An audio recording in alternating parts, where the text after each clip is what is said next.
Arizona from the 20-yard line. You're listening to the Kazual Sportz Show. Palmer stepping away at first. Palmer extending the play. Crosses the field.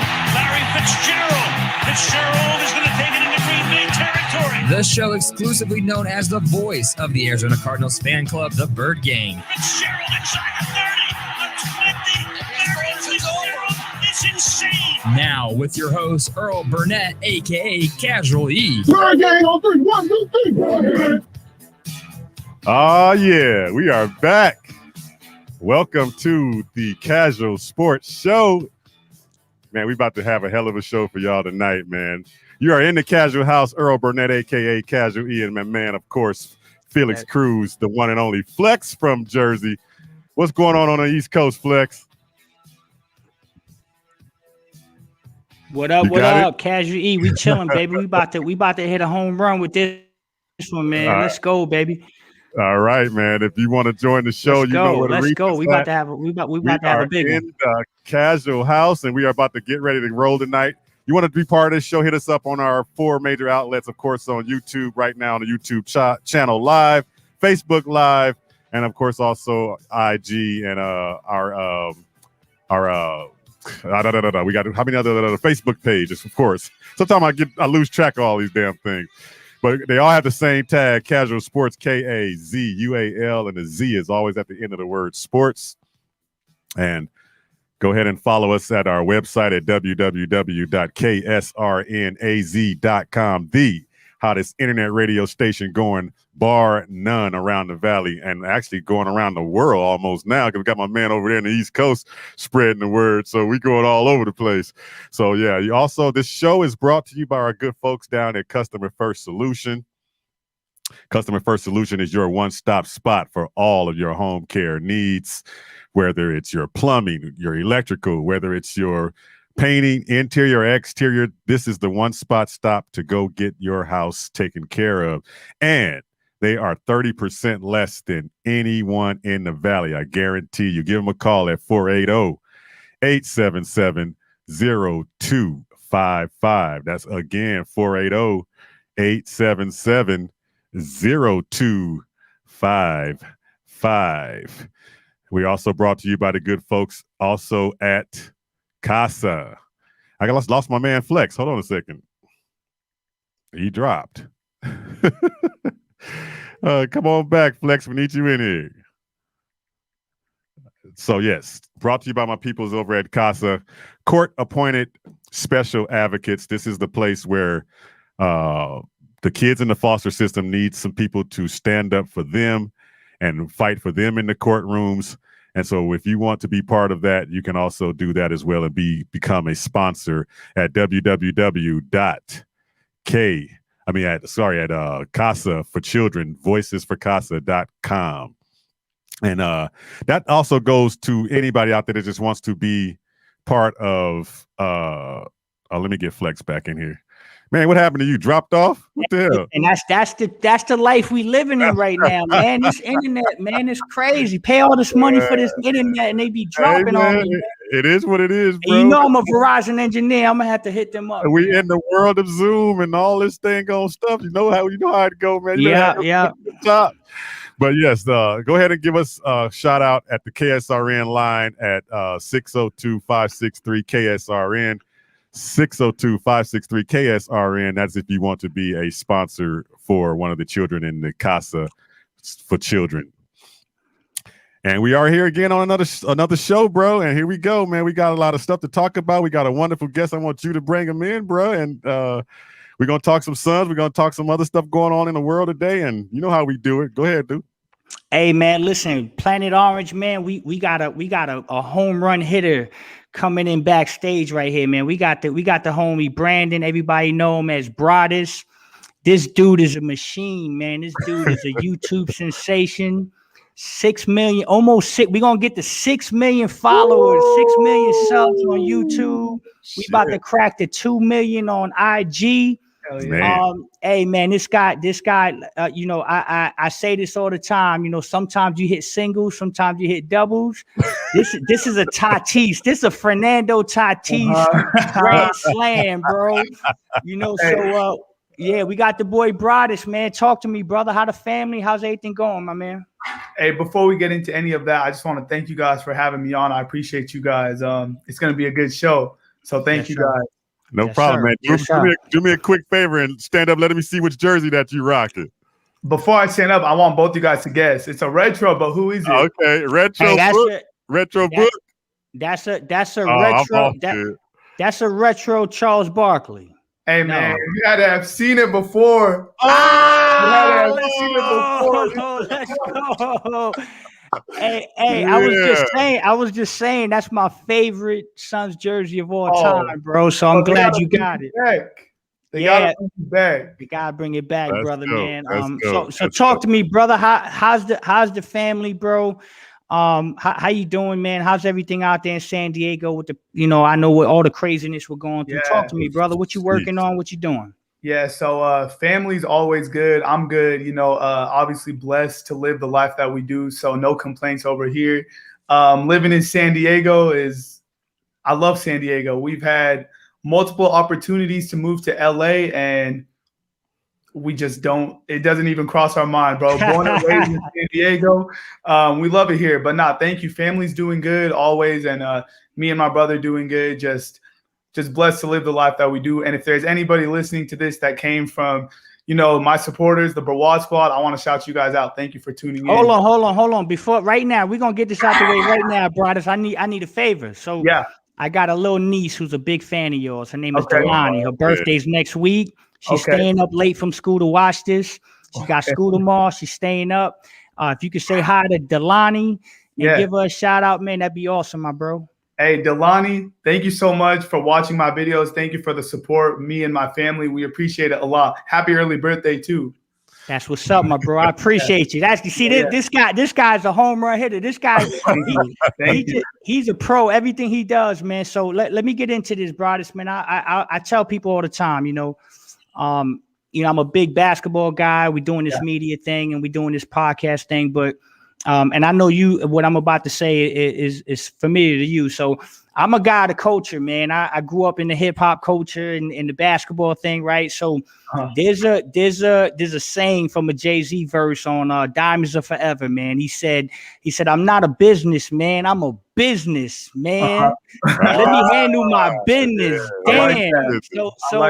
So that's you, man. Like, you're a machine, bro. Your work ethic, what you do, how you grind. I'm a big fan, bro. I'm following. But, besides that, I think it's interesting for our listeners to understand, like, what was Brawdis before YouTube? Like, how did this crack off, brother? Because we know the Brawdis, the machine, the guy that's grinding. But talk to us about the stuff before YouTube. Before YouTube, there was it wasn't looking, too good at all. I was first I started working at Subway. I was a family artist part-time, and I was also going to college part-time. I couldn't do full-time because I was trying to work and make money, and I didn't have enough time to work full-time or go to school for full-time. So I was splitting it up, part-time work, part-time school. After I left Subway, because I didn't like it, I went to a grocery store and I was bagging groceries and pushing carts. Wow. Yeah, I was doing that, and I was still going to school part-time, college. I was actually in school to be pretty much what you guys are doing. I was trying to be a broadcaster, journalist. I wanted to work for the Phoenix Suns. My dream was to move to Phoenix and hopefully be, an analyst or a broadcaster for the Suns. So I was going to school for that. And then I decided one day, let me start a little YouTube channel and talk sports, talk basketball. And I started a YouTube channel talking sports, and it didn't have a big enough audience. So I moved on to vlogs just for fun. And obviously, luckily, it took off somewhat, and we're still trying to get bigger and still trying to grow. But yeah, this is to all the young people watching this, and even all the older people, it doesn't always start off pretty. It's not how it starts off, man. I was working part-time at a grocery store, working as a Subway, and you never know what could happen. It's just, life is crazy. So absolutely. Wow. It's crazy. It's crazy. Man, Go ahead. I'm sorry. Go ahead, brother. No, you good. I had to kind of test things before we got you on here, and I called my daughter into the room. I said, "What's up, have on the show?" I said, "Do you know who this guy?" She said, "Oh, I know this. That's Brandon." Oh, and she started. I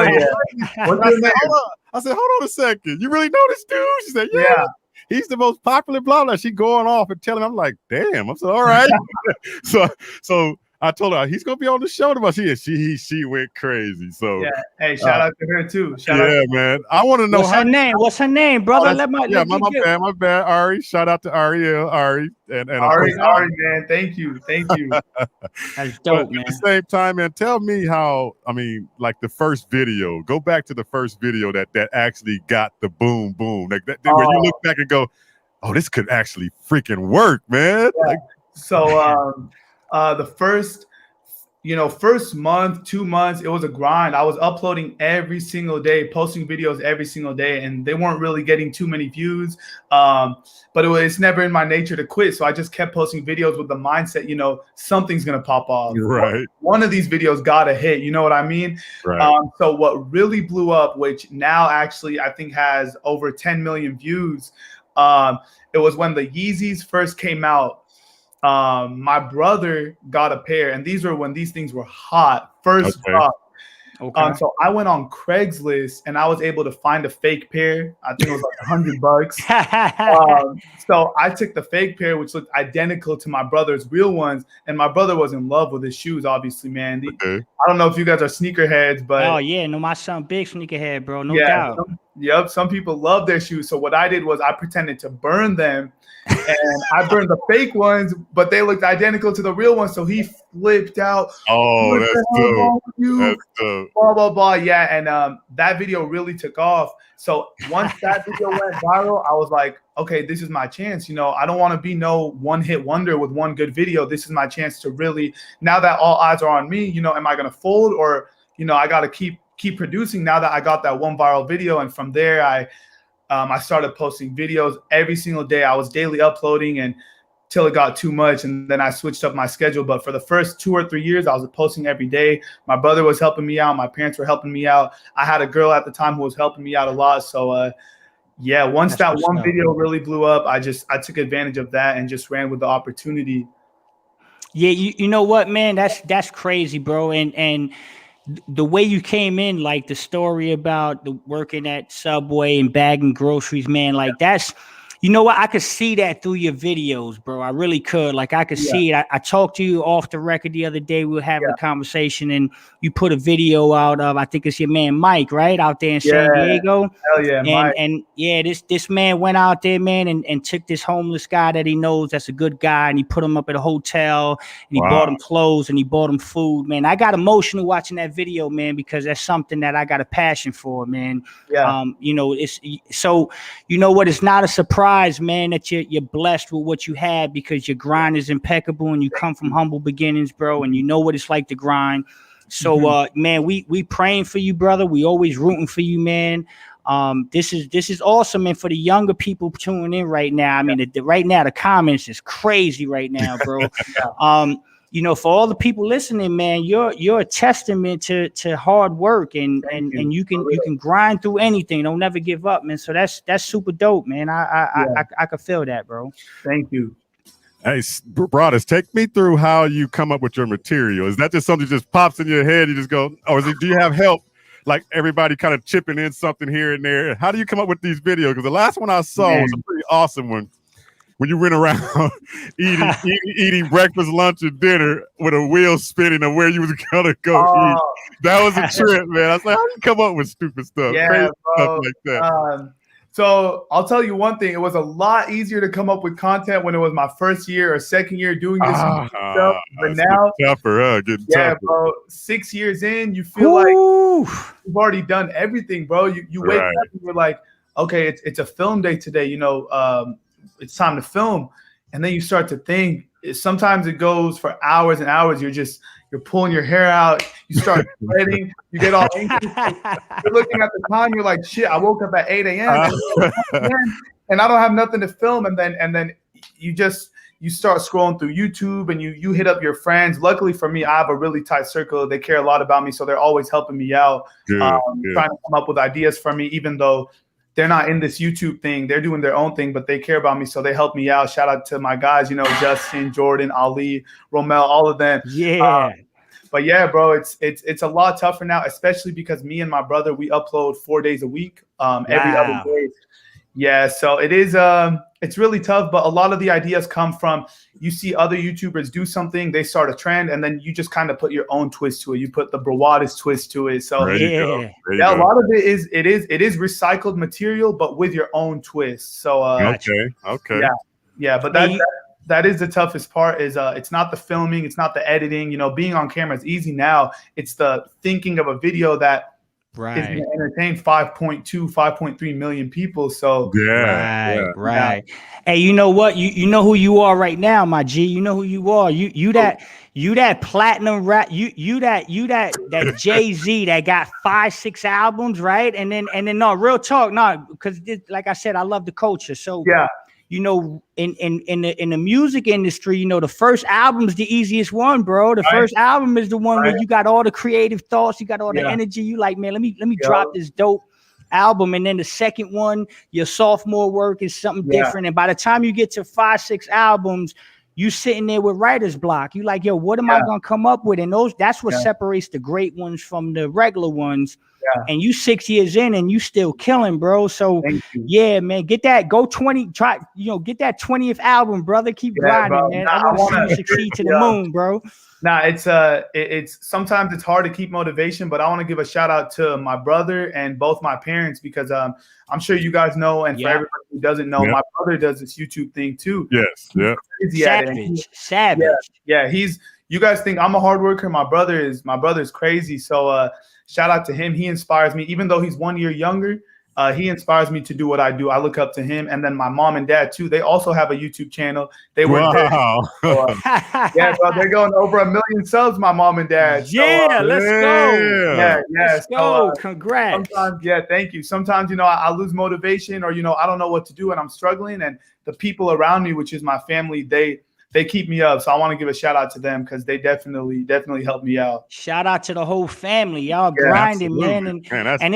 And that's a great dynamic, right? Because you constantly pushing each other in the same environment, right? You can't let mom get more like, right? You can't let mom outwork you, dog. And mom and dad, you guys are hard workers, but I can't let you pass me. That's right, baby. You gotta grind, man. You gotta grind. I gotta take you back to a little bit of your journalism stuff, man, because that's intrigued me a little bit. Yeah. You said you started doing some of the Sun stuff, the Suns videos and stuff. Maybe it's because we were sucking at the time and wasn't that much of an audience for you with that. But how about getting back into the Sun stuff before we start talking to Suns? What about that going forward? The thing is, I would love to do it, man. That was my first passion. I was actually writing for this small website. I don't even know if it exists anymore.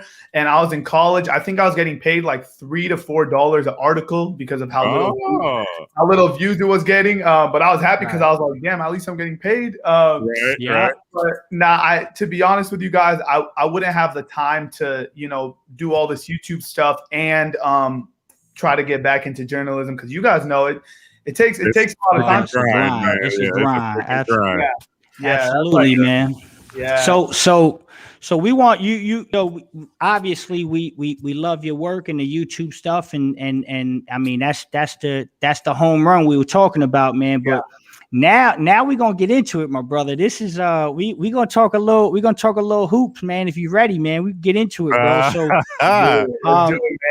let's do it, bro. Let's do it. Cause I tell people, they watch your videos and they see your grind, but they don't, I mean, I don't know if I'm sure they do know, but I feel this when I watch. Basketball. You got passion for the Suns. You're always in the gym. You're always balling. You know what I mean? So I like that perspective, because it's good to talk ball with somebody that actually has. Go ahead, talk to me, brother. Go ahead. Hold up real quick. I'm going to keep staying with that thought, but I got to give a shout out to my man here for being in Cali and being a Suns fan. Oh, yeah. Yes. I got to give him a shout out, because that's kind of where I'm moving to LA and not moving to LA, baby. There you go. Shout out to you, bro. Hey, man, the further I am from the Lakers, the better it is for me, bro. We don't mess with the Lakers. My mom and dad and brother do. I don't make makers, okay? Okay. So yo, check this out, Brandon. I want to ask you something. Let's before we're gonna gradually get into the Suns thing, but we want to talk a little basketball. So tell me about your passion for ball, man. How did it start? How did Brandon become a basketball junkie to the point where you're just like you're digesting it daily and you're playing it and you're doing all that stuff? How did that come to fruition? So I've always liked basketball, watching basketball and playing for fun. I was always, I don't know if you guys could tell, I'm not the tallest dude or the biggest dude. But so you 6'7"? Nah, man, nah, I'm 5'9", but I recently hit a growth spurt after high school and all that. I was super small, so I would just go in the gym and shoot around or outside my house. I never played anywhere or anything like that, but I always loved basketball, just playing for fun with my friends. And recently, maybe over the last 5-6 years, when I started doing this YouTube stuff, and you get stressed out, and the number one thing that gets my mind off things and gets my stress off is playing basketball, bro. I love basketball. I could be in the gym before this whole pandemic. I would go almost every day from like 4 or 5 p.m. till like closing at like 10 p.m., bro. Like, I love basketball. I'll never turn down, I could be filming a YouTube video and one of my boys hits me up like, yo, you trying to hoop? And I'm like, yeah, the YouTube video could wait. I'll be at the gym in 5 minutes, bro. Like, I love basketball, bro. Whether it's watching anything, bro, I love it. So when I go out to San Diego, we gonna hoop, bro. Cause I'm a hooper, man. Born and bred. I think I was born with a ball in the hand, bro. So I got that passion. I respect people that have that passion for the grind, especially getting on the court. Yeah. And I can understand what you mean by it being a stress reliever because many a times that's my outlet. You know what I mean? Get in the gym, take 500 jumpers, man. I got my son who's a ball player. He's about to go to college right now. So, that's a great thing, man. But, let's transition a little bit into the Suns, man. Let's talk about how the Phoenix Suns, why the Phoenix Suns? Like, when did that start, man? Because I know for me it started. I'm 40 years old, 41 years old. And I was about 9 years old when I started grinding with the Suns. It was just a weird thing. Kevin Johnson came to Phoenix, and that was my favorite point guard. And my brother bought me a jersey, and that was it. But I remember 89-90 was when they lost in the conference finals to the Blazers, and that's when I first cried over a basketball game. Yeah. And so I want to know, when was your moment? When was your damn, I love this team moment? Okay, so both my parents, they were born, they're from Iraq. Over there, basketball is not big. Over there, it's soccer. Soccer, yeah. Right. Yeah. So when I was born here, I wasn't raised with like a basketball background. There was no like father or uncles that are like, oh, this is your favorite team. This is who we rock with. Like what I'm going to do with my son. Oh, you're a Suns fan. 100%. I had none of that. So, I had a couple friends in elementary school. We would play basketball at recess and lunchtime. And so I kind of started to get into it. And just like you, Flex, I was 9 years old. This was in 2004, 2005. I don't know. I started to get into watching basketball. And obviously at the time in 2005, Steve Nash, baby, let's go. The Suns was killing. So I'm like a little kid, a 9 or 10-year-old boy, and I'm watching the 7 seconds or less. I'm seeing Amari Stoudemire, Sean Marion, Steve Nash, and I'm like, bro, oh my gosh, this team is so good. So I guess you could call me a 9-year-old bandwagon. I was like, let's go. No, 9 years old is no bandwagon. It's after 10. Yeah, exactly. So I started watching the Suns. Obviously, we didn't have the money for League Pass, and in San Diego, they don't show the Suns game. So what I would do was, on Sports Center, they show the score on the bottom. Yes, the score ticker. Yes. Yeah, exactly. So I would just wait. Phoenix Suns. What's the score? Wow. Yeah. So and then I got. Let me show you. I don't know. Let's go. Yeah. I don't know how clear these are gonna pull up, but I got some pictures. Here's one of me sleeping in my bed with all the.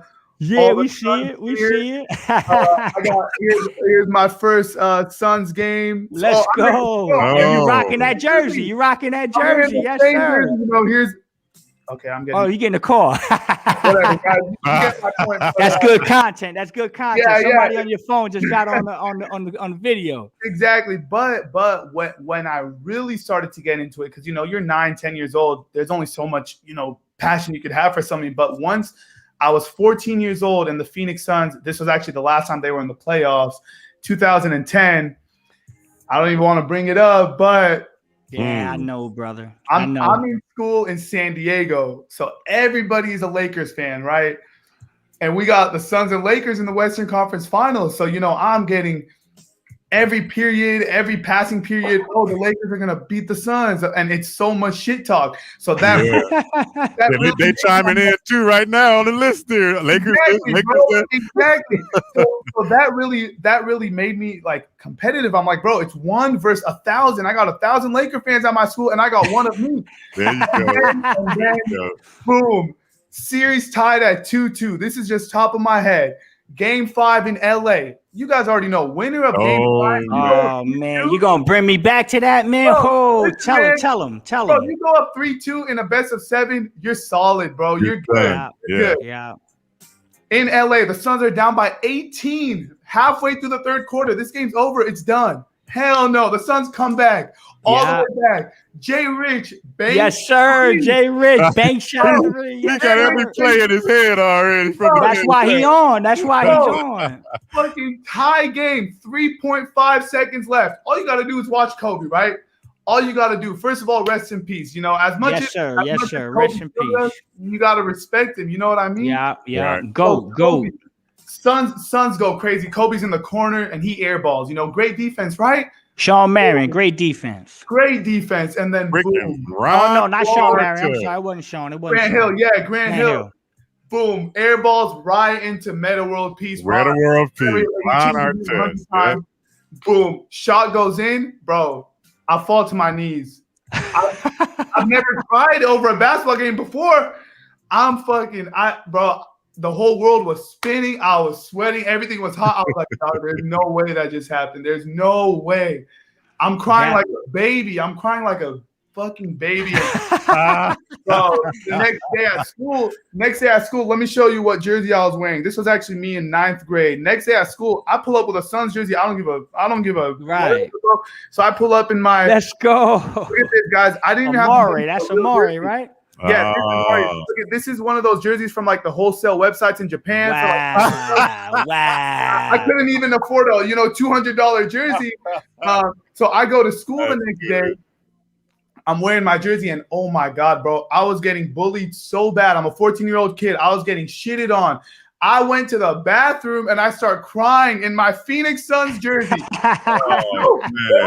I'm not getting cried because I was getting. I'm not crying because I was getting bullied. I'm crying because I'm just thinking, how the hell did Kobe airball that? And it falls right into Meta World Peace's hands. Right. And that was the moment when I really, really got into being a Suns fan. And what can I say, bro? They suckered me in. And then for 10 years straight, I don't got to explain the state we've been in, but I've been rocking with them, haven't switched up, haven't thought about switching up, just rocking with them every single year since then. And bro, that's how I became a Suns fan. That's what's up, brother. And that kind of leads right into my next question, man. So you sit here now, you felt the tears. Yeah. I had that same feeling when John Paxson hit that 3, right, in the finals. Yeah. I remember being a kid, and I think that was my first real experience with depression. I went. Yes, you don't know what depression is when you're a kid, but you know that for 3 weeks something ain't right, and you're like, man, it was that. And so we lead right into this, this next question. You grind with us, you ride with us. Yeah. When we were bad, when we were winning 19 games, I saw you always supporting. It was crazy. So now, what do you think about now, brother? Like we're the second best team in the NBA. We're having a phenomenal regular season. Talk to me about the regular season and how you feel about this year. Like, just give me your raw emotions about coming from the bubble and now what you're seeing right now. Yeah. So I'm glad you brought up the bubble because I think this season kind of started in the bubble and they just fed off of that. This is Bro, it's been a crazy year. I don't know about you guys, but as big as a Suns fan I am, I didn't even predict the top 2 seed, bro. No way. Right. Nobody did. Yeah. I'm getting shitted on in the offseason because I predicted the Suns would be a 4-5, and I'm getting oh, you're so dumb, you're so stupid. They're gonna be in the play-in, maybe 7th or 8th, maybe. But I knew, we watch the team. These casual fans, they don't watch the Suns. I mean, right. You know what I mean? But we knew, and even me being a little biased, I said top 5. Nobody would have ever thought top 2. Like, right. In the league too, right? You're saying 3 or 4 in the West. This team can be the best team in basketball. Exactly, bro. Right. So it's been, and it's not no fluke, bro. Maybe the first couple weeks it's this and that, but bro, come on, it's been 70 games. Right. Fluke for 70 games. So this team is for real. They beat some really good teams. They swept Utah. We swept Philly. We swept Milwaukee. Let's go. Bro, we're good. I mean, I know the last couple games are a little bit iffy, but I'm not looking too deep into that because we're pretty much locked into a top 2. So I could see why it's a little hard to get motivated right now, end of the season. So I'm not. It's not like I'm happy with the way they played the last couple games, but people are overreacting. They're freaking out. I think. Come on, bro. It's a lot easier for the Lakers and Warriors to come out and play hard when they're fighting for their playoff lives. Right. You know what I mean? So I feel that. Yeah, and by the way, if there's any Laker and Warrior fans in this thing, I just want to say, stop tagging me that. They going crazy. They going crazy in the comments. All that Lakers stuff coming out like. Let me tell you guys one thing. Go ahead. They beat the Lakers 2 times this season. They beat the Warriors 2 times. And they didn't just beat them. They swept the floor with their ass. So don't come at me after one game, okay? You guys worry about your playoff chances while we're worrying about being number 1 or 2. That's all I'm going to say. So since you say that right now, so going into where we are right now as far as the games that are left on the schedule, do you rest these guys, or do you just want to see them go all out and get back on that rhythm they were in when they had to, when they were being talked about as the best team in the NBA? Bro, it's a lot harder to rest these guys when you got fucking LeBron and AD sitting right around that 7-6 seed because they got no business being there, but obviously with the COVID and the injuries and stuff. And I'm not afraid to say, I'm a huge Suns fan, but obviously in an ideal situation, you don't want to play LeBron and AD in the first round. Come on. Oh, okay. I love the Suns, but keep it real. Yeah, keep it real. Yeah, I'm a real guy. You could give me Dame and CJ, or you could give me Luka and all those scrubs in Dallas. Or you give me LeBron and AD. I mean, come on. I love you for that, Brandon. I love you for that comment, man. That Luka thing. I love. Oh, Dallas did a terrible job putting a team around Luka, but yeah, bro. So it's easy to say, let's just rest these guys because the Suns are pretty much locked into number 2. But then again, you don't know who's going to be waiting at 7. No clue. You don't have no clue. It's tough, but I don't know. That's the thing. So I will say, I will admit, I'm sure this is going to make the Laker fans happy. But yeah, I would rather avoid LA in the first round. We don't. I'm not speaking for everybody, but I would just rather see a different team than the Lakers. I feel that. Go ahead, Earl. Yeah. So you rather see a different team? Which team? Like the Golden State Warriors? What? Portland? So you could give me Portland because they allow like 250 points a game. So I'm not worried about no Portland. You could also give me Dallas because we swept them too. And one of the games was look. 1-9 with 1-9. They're 1-9 since Luka came into the league versus Suns. So go ahead, continue, my brother. Hey man, I love Luka, but he can't beat the Suns. So there's that. No way. And then you could give me the Warriors because aside from Steph, Steph is great. Don't get me wrong. Right. But Mikhail has the keys to the jail cell, and he's gonna have So if we get by the Lakers and Clippers, the Jazz ain't got a chance in the Western Conference Finals if they make it because we own them. Bro, but I'm not worried. Listen, man, I'm not worried about Gobert or Donovan Mitchell or none of them, bro. The only team that worries me a little bit in the West is the Lakers, and obviously to a different extent the Clippers because they have our number for some reason, but the Lakers are what scares me. So let's just try to avoid them in the first round. But what I think though is the Lakers don't want to see the Clippers in that first round. So the Lakers, they're doing what they could to make sure they're in that play-in. And people think I'm crazy for saying that, but no, you're not, bro. You're not, Brandon. That's right on point. That's right on point. We just they did want a us show more than anything else. We just did a show right before this one with K-Ray. Yeah. And I mentioned that early in the show. You know, LeBron was supposed to come back last night versus the Knicks, and then he backed out. They still won that game. He's supposed to come back tonight against Houston. Guess what? He's not playing again now. And on top of that, AD is out too. They're benching everybody. So they want the play-in. I think they actually want the Suns or the Jazz. I actually think they want either one of them. They don't have fear. And you know what it is, man. At that point, I feel like if the Suns are the team we think we are, and we believe in them like that, hey man, bring whoever you gonna bring. Yeah. We want all that smoke. We want all that smoke. Bring it in the first round. Now let's get busy. Yeah, I'm looking at it from LeBron's perspective. You know, he's 18 years in. He hasn't lost a first round series. Why would he risk playing the Clippers? Right. And ruin. You know how many haters LeBron has. Why would he risk ruining his legacy? They don't want that top 6. The Lakers are going to do everything they could to get Phoenix or Utah in the first round. And I've been saying it ever since LeBron was out like 100 games with an ankle injury. Like, come on, bro. Right. He could have came back in 2-3 games if he wanted to. So that's facts. Hey, they want the Suns. And if I'm Phoenix, I'm looking at that as motivation, especially with Chris Paul, who's boys with LeBron. I'm looking at it like, let's go. Let's go. Let's go. Let's bring it. Like, listen, think about the confidence that this team would get if you match up with the Lakers in the first round and you knock them out. At that point, I mean, I think honestly, and people might say, yo, Flex, you a homer for saying this. I'm gonna keep it 100. If the Phoenix Suns run into the Lakers in the first round and are able to get through that series, we're going to the NBA Finals. Book it.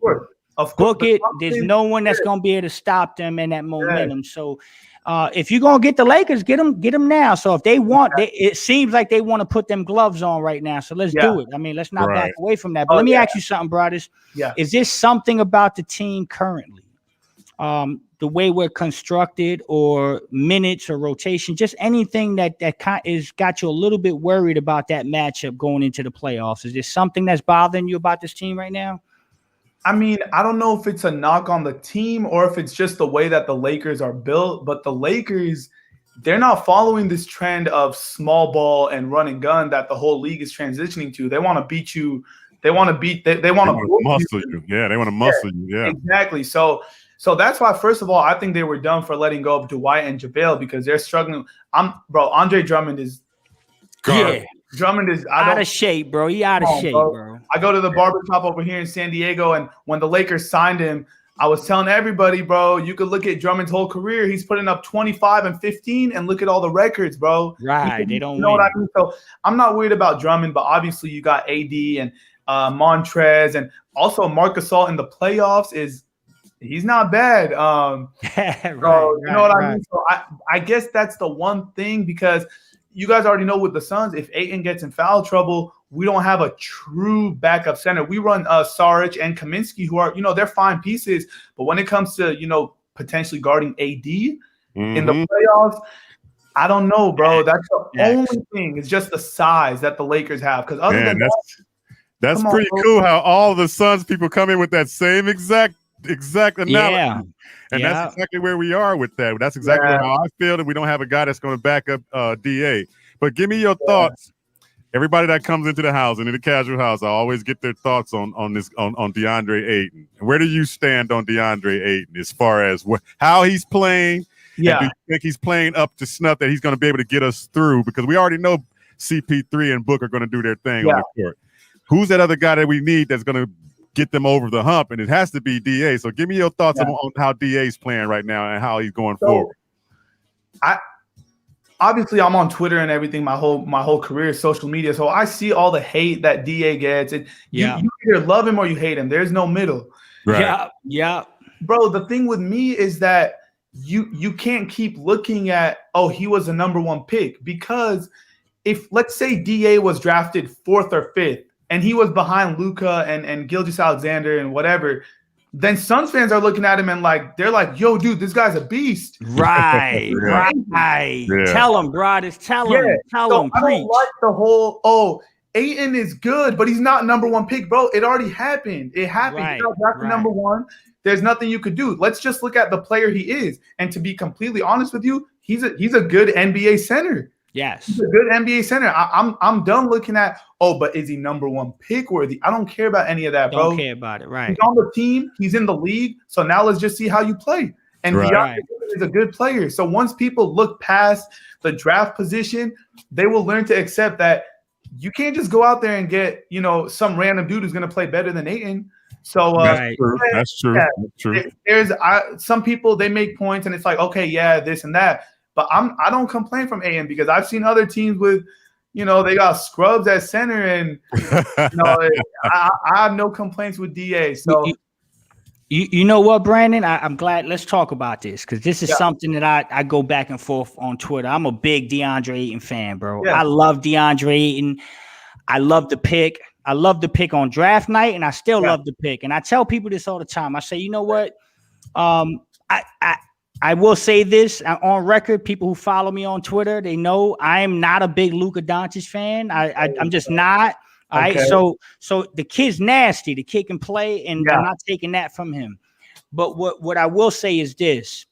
I've been saying this for a long time. If we had Luka Doncic, we wouldn't be the top team in the NBA that we are right now. You cannot be that good and not have a force in the middle. And Deandre Ayton, I think, is going to grow into a top 3 center in the world on both ends. He's only 22 years old.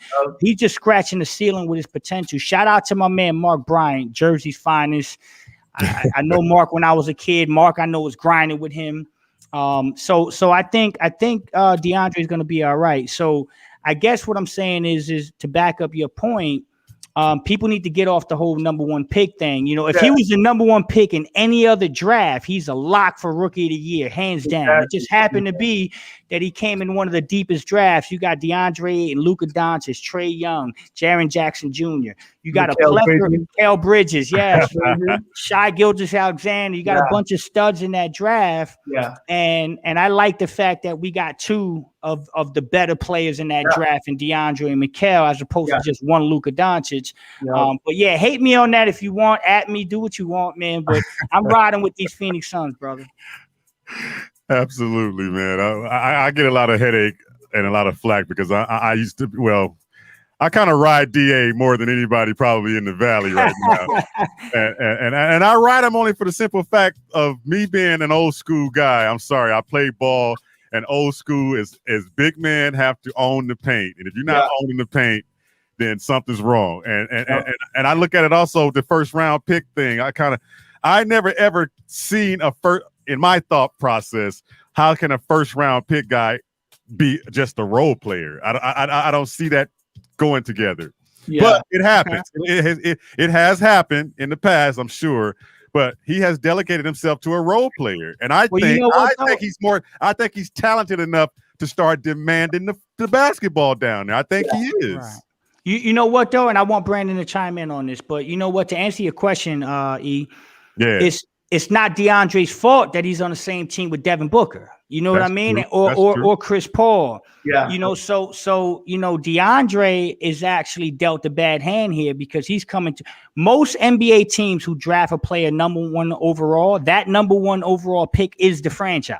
Yeah. But guess what? You came into Phoenix. Yeah, right. You came into Phoenix and they already had the franchise there, brother. So you automatically the second guy on the rung. You add CP, you go down to 3. And the way we play basketball, somebody on the chat said, can we talk about the bench? We got a damn good bench. You got Mikal that on most nights could be a number 3. I call him Young Scotty. Reminds me of a young Scotty Pippen. Oh yeah, I love it. So DeAndre is the 4th, sometimes the 3rd or the 4th role player because of the circumstance. What do you think about that, Brandon?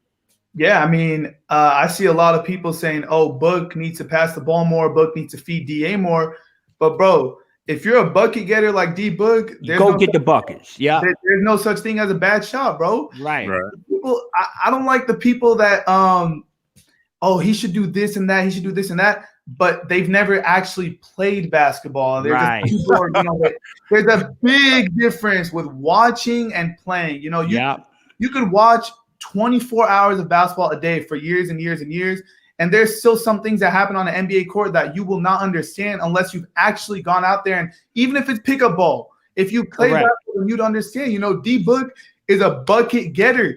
He can put up any shot he wants, and it's not a bad shot because the ball has a chance to go in. Right. He's proven that many, many times. So absolutely. You can't I see these dudes and they've never touched a basketball in their life, and it's right. Monty Williams needs to do this and that, and this Mikhail needs to cut here and Book needs to pass it. I'm like, bro. No, man. Sometimes to piggyback that though, when you talk about D Book, but those are the first 5 to 6 years of his career. We already know he's a bucket getter. That's not the issue.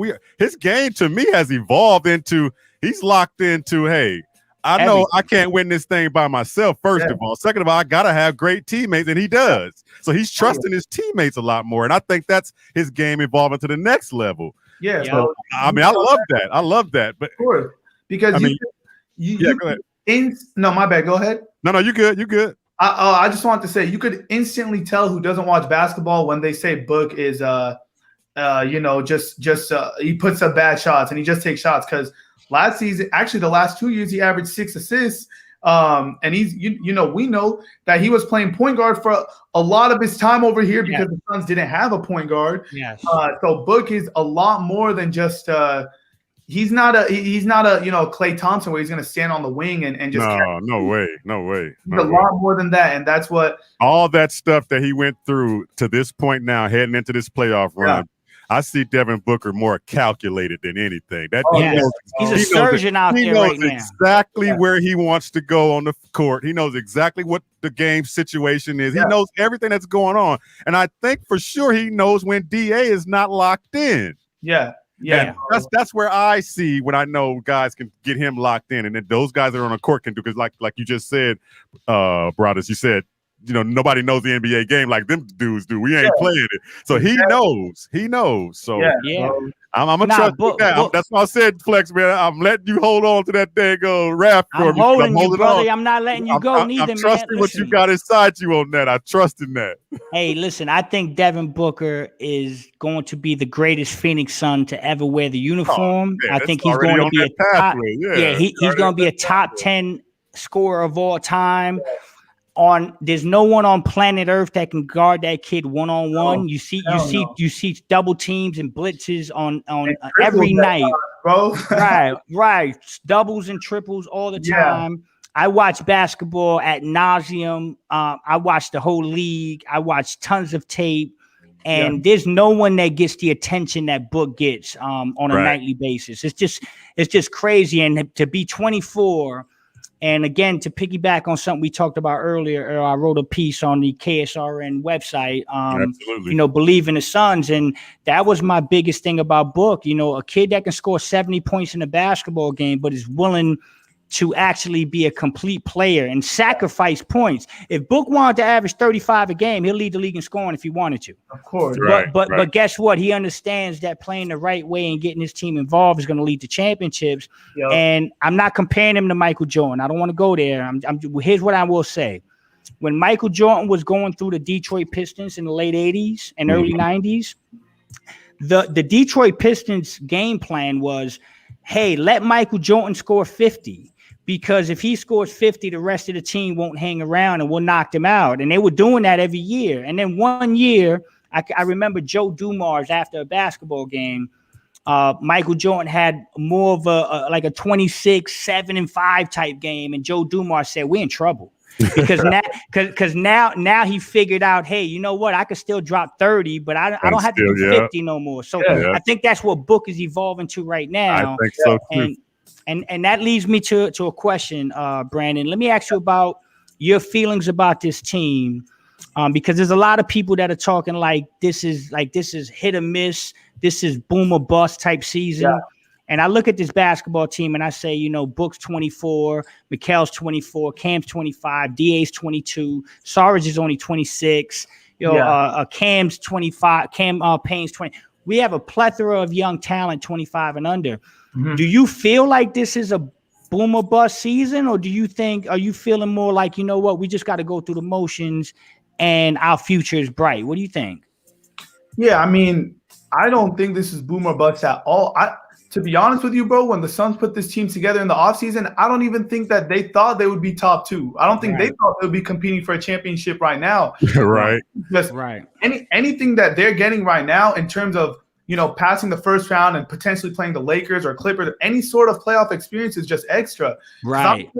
I'm sure if you told the Suns that, you know, before the season started that they would make the playoffs and they would have home court in the first round, I feel like they would be content with just, damn, like, really? So no, I don't think this is boom or bust at all. I think everything that's happened this season so far is it's like a cherry on top, and you know, they're not satisfied, but at the same time, you know, I think it was more of a 2-year plan where, you know, we get Chris Paul.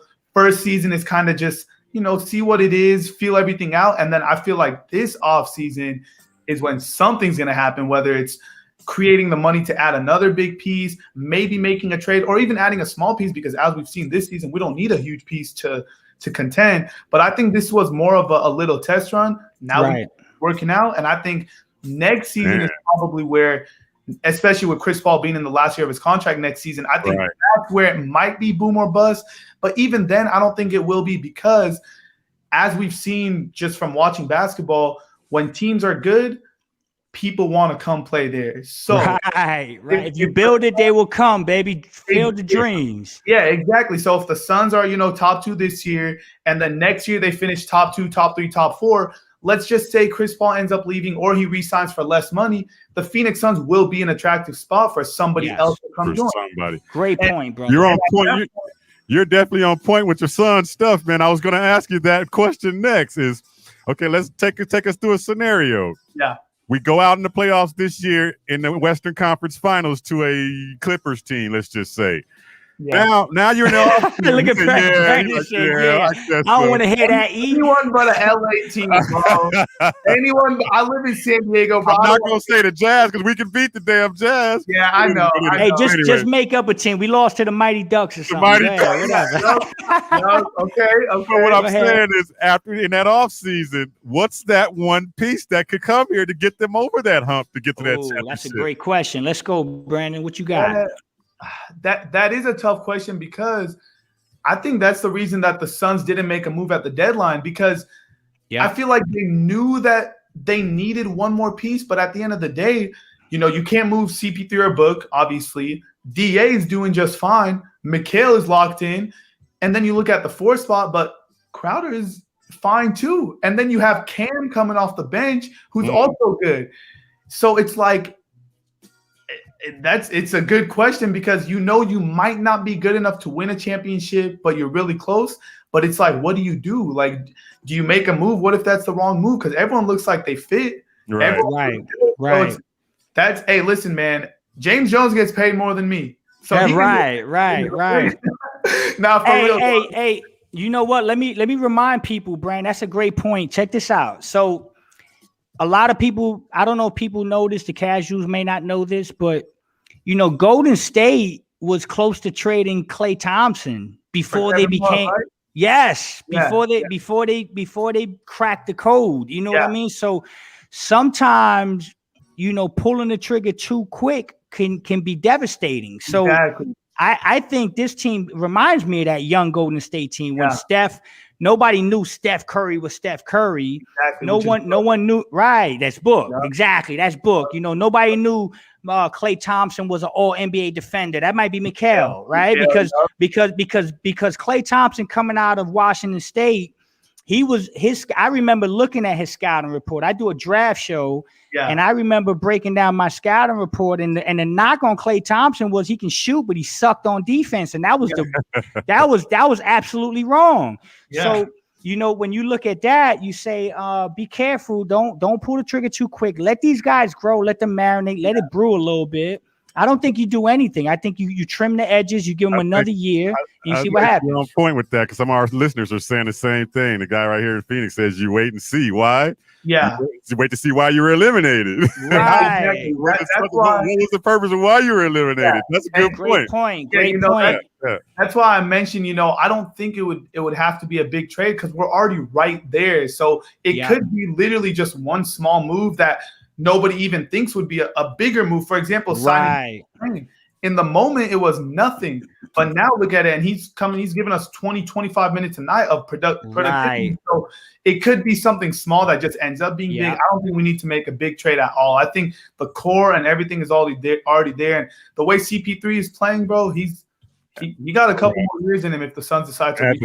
At the same time, you probably just wait to see what these guys grow to the next level of growth. And see where you end up. Yeah, okay. Hey, I'll give you an example where that doesn't work, right? The wait and see to what you need thing. So check this out. Remember that Steve Nash 7 seconds or less team that first year.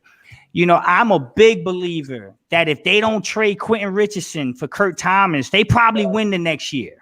Right. Yeah. But they lost to the Spurs in the conference finals, and they thought they needed more front court help. And they traded Q Rich, and that broke the chemistry of the team. And obviously, we know what happened with Joe Johnson. Yeah. So, it's one of those things, man. It's a thin line. And I think James Jones, like you said, he makes a lot of money. He's a very smart individual. He's a GM of the Suns for a reason. So I think they'll figure it out. But I think more importantly, I think this team is going to figure it out. They're going to be fine. Yeah. So let me ask you something, man. Let's talk about expectations of this year. Real talk going into the playoffs, right? Yeah. If you get the Lakers in the first round, I know I probably know the answer. It's probably rhetorical, but you get the Lakers in the first round. What are you feeling, dog? Like, tell me what's your true feeling in your heart, bro? I know we don't want them, but if we get them, what's your true feeling, dog? Talk to me. We gonna get through that. It is looking honestly pretty likely that we're gonna get them. So you might as well be prepared for it. Here's my thing: if LeBron and AD are actually hurt and they're limping into the playoffs, we could take them. Okay. Earlier this year, we beat them 2 times, and one of them Book got thrown out. We didn't even have Book for the end of the game. Correct. So it's just that a fully healthy Lakers squad will be tough. The way the Suns have played this season, I don't want to bet against them. I would not bet against them. Right. But it would obviously be a lot tougher to come out of the first round against, obviously, arguably the GOAT. There's obviously a debate to be made there, but arguably the GOAT and another top 5, top 10 player in the league right now. And the defending champs, you'd rather not see that. But shit, if we get them, right. I'll tell you one thing. That series goes 7 games. That's what I was looking for. That's a 7-game series, right? Yes, and a lot of Laker fans would not agree. A lot of Laker fans think they end us in 4 or 5. I don't agree with that at all. That's not happening. I don't know if they missed the first 2 games that we played, but. So do you see that series? Of course, during that series, you would see a lot of changes, of course, by making changes as far as the lineups are concerned. So do you see the Suns at all going small against that team?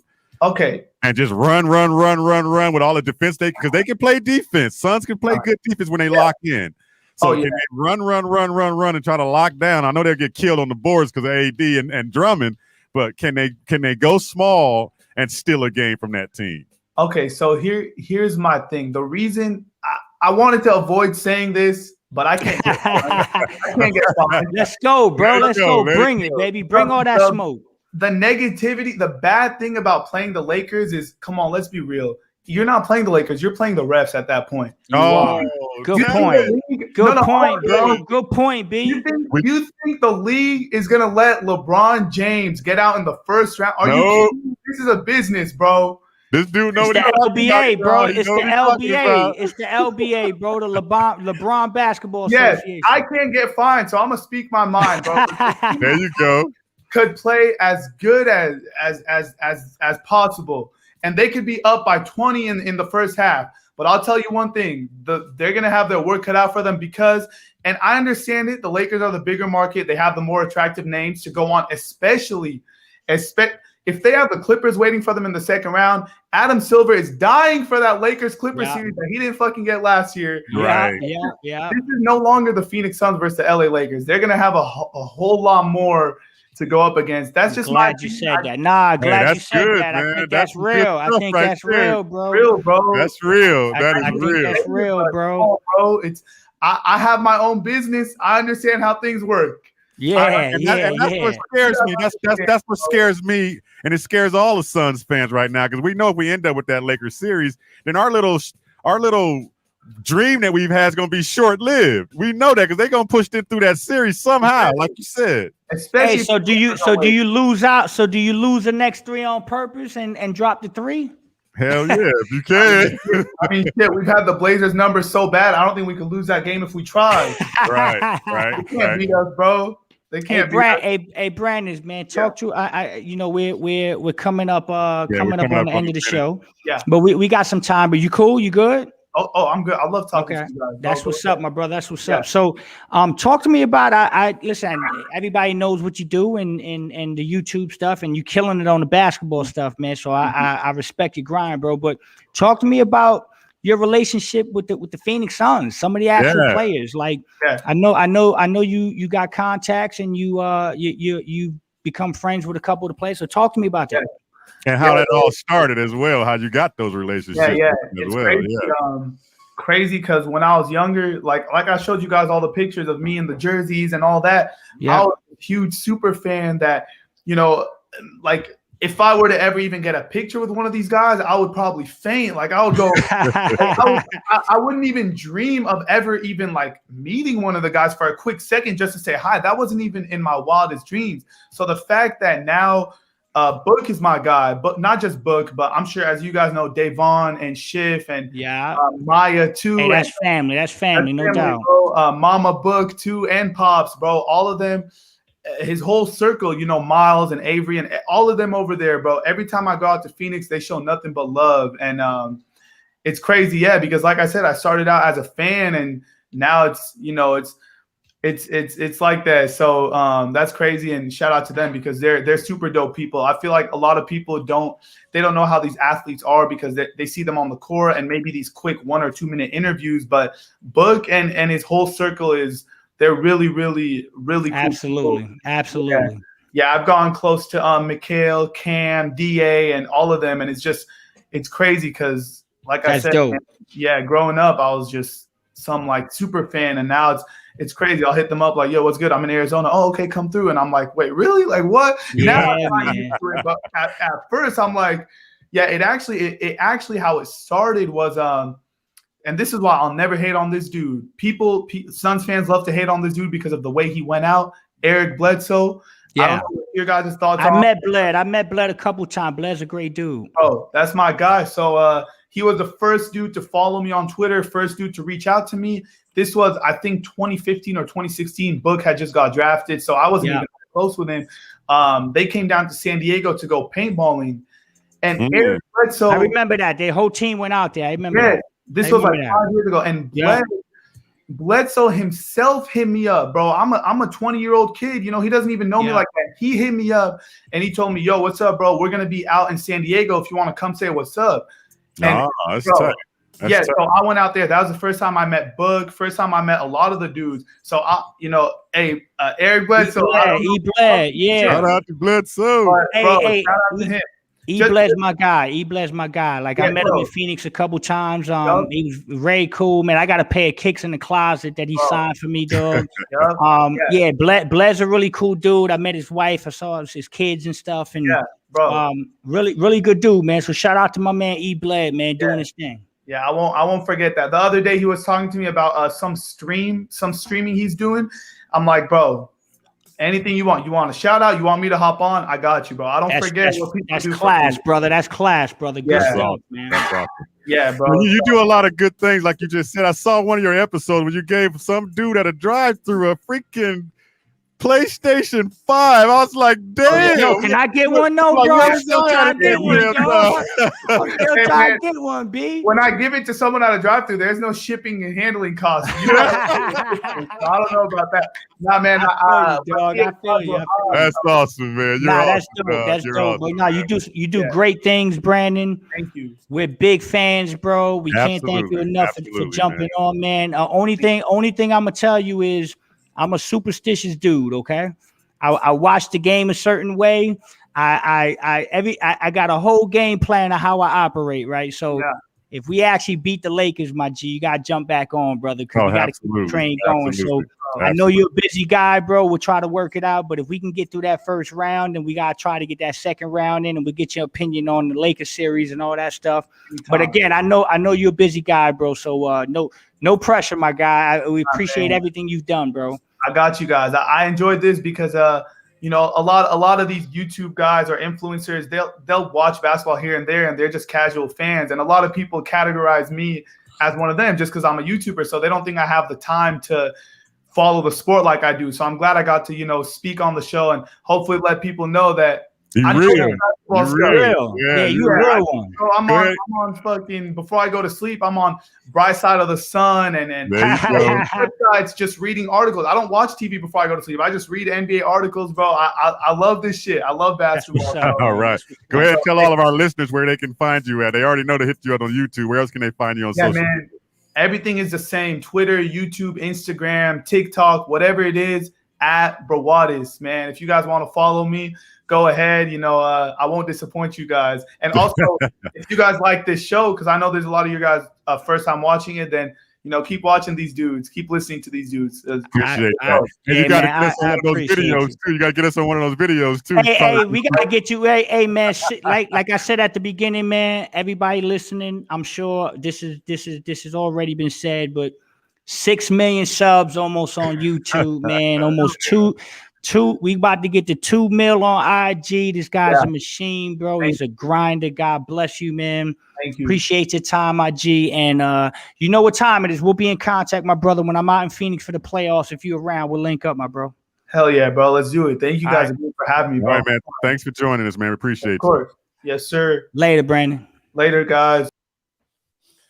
Man, that was freaking awesome, man. Man, that dude's a class act, man. Top of the line character. Absolutely. Impeccable character, man. What he does for the community, he does a lot of great things, man. Like I said, if you got some time, go on his page, check out that video where he got the homeless guy and took $5,000 and put him in a hotel and got him food and bought him clothes.